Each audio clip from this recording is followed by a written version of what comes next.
ఉపాధి హామీ పథకం దినసరి కూలీలకు వరం అన్నారు AP deputy CM Pawan Kalyan.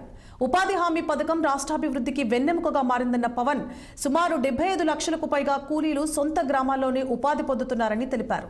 Mangalagiri CK convention లో మేడే ఉత్సవాలకు పవన్ హాజరయ్యారు. ఈ సందర్భంగా శ్రామికులతో డిప్యూటీ సీఎం ముఖాముఖి నిర్వహించారు. ఉపాధి కూలీలను ఉపాధి శ్రామికులుగా పిలుద్దామని ఆయన సూచించారు. మిగతా వృత్తుల్లో కొనసాగుతున్న వారి మాదిరిగానే ఉపాధి శ్రామికులందరూ కూడా గొప్పవారేనని పవన్ కళ్యాణ్ పేర్కొన్నారు.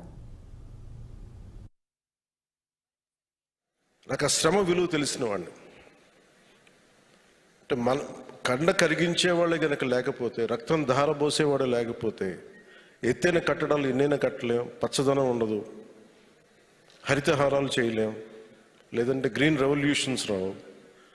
అందుకని ఎవరైతే శ్రమ పడతారో వారికి ముందస్తుగా ఇవ్వాల్సింది కూలీ అనే పదం కంటే కూడా వారిని శ్రామికుడు, ఈ దేశాన్ని నిర్మించే శ్రామికులు వీళ్ళు.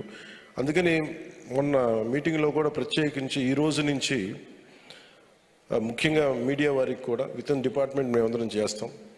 ఈ కార్మిక దినోత్సవం సందర్భంగా మీరు ఉపాధి కూలీలు కాదు, మీరందరూ దేశ నిర్మాణంలో చెమటోడ్చి దేశం నిర్మాణం చేసే శ్రామికులు.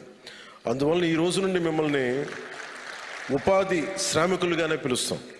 ఆ గౌరవం ఇవ్వాల్సిన అవసరం మా అందరి మీద ఉంది.